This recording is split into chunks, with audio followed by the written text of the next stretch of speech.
Hello and welcome back to another recipe video of Mom's Care Official.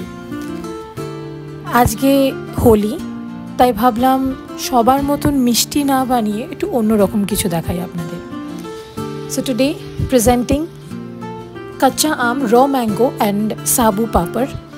এটা একদমই homemade, অনেক দিন store করে রাখতে পারেন অ্যান্ড চটজলদি দেখে নিই রেসিপিটা। আপনারা দেখতেই পাচ্ছেন আমি প্রায় 200 মতন ছোট দানার সাবু ওভারনাইট ভিজিয়ে রেখেছিলাম। সেই সাবু, একটা সেদ্ধ করা কাঁচা আম আর একটু জল দিয়ে আমি ভালো করে একটা পেস্ট বানিয়ে নিয়েছি। এবার এই পেস্টটাকে আমাদের কুক করতে হবে। একটা কড়াইতে আমি পুরো পেস্টটা দিয়েছি আর তার সাথে প্রায় 1.5 থেকে 2 কাপ মতন নর্মাল ঠান্ডা জল দিয়েছি। এবার আমরা ভালো করে এই পেস্টটাকে কুক করব যতক্ষণ না একটু কালারটা আর একটু ট্রান্সলুসেন্ট হয়ে যাবে, মানে অলমোস্ট ট্রান্সপ্যারেন্ট টাইপের দেখতে হয়ে যাবে। এটা একটু টাইম কনজিউমিং আমি মানছি, কিন্তু এটা থেকেই পাঁপড়ের ওই এলাস্টিসিটিটা আসবে, দেখতে চকচকে হবে আর যখন ভাজবেন তখন একদম মুচমুচে হবে। সিজনিংয়ের জন্য আমি অ্যাড করেছি একটু ভুনা জিরা পাউডার, হোমমেড চিলি ফ্লেক্স, একটু চাট মশলা আর স্বাদ মতো নুন। চাট মশলাটা আমি সাজেস্ট করব একটু টেস্ট করে দেখে নেবেন।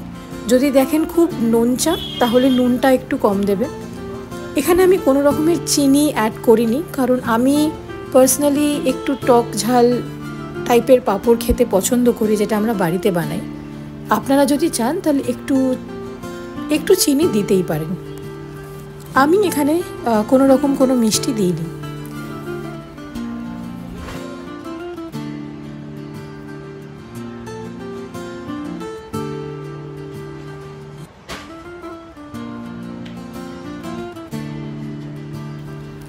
তো সব রকম সিজনিং অ্যাড করার পর আমি আবারও একবার ভালো করে এটাকে মিক্স করে নিচ্ছি।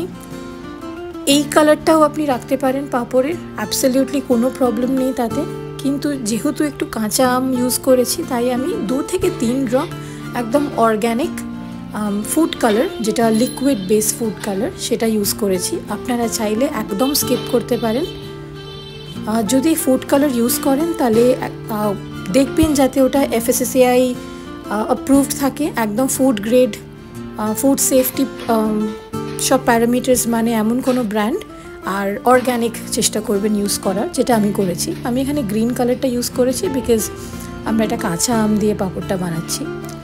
তারপরে একটা বড় ট্রের ওপরে আমি বাটার পেপার বা পার্চমেন্ট পেপার, যেটাকে আমরা বেকিংয়ে ইউজ করি, সেরকম একটা পেপার নিয়ে তার উপরে হালকা একটু অয়েল ব্রাশ করতেই পারেন, কিন্তু আমি এখানে অয়েল ব্রাশ করিনি বিকজ এই পেপারটা একটু গ্লসি হয় এমনিতে।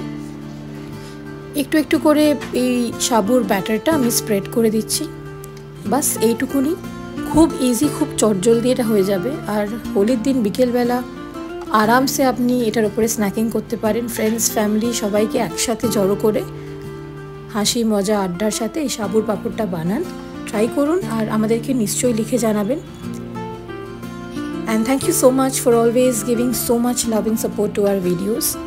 এই ভিডিওটাতেও রোজ দিনের মতন অনেক অনেক কমেন্টস করুন, অনেক লাইকস করুন, শেয়ার করুন আর আমাদের চ্যানেলটাকে প্লিজ সাবস্ক্রাইব করুন।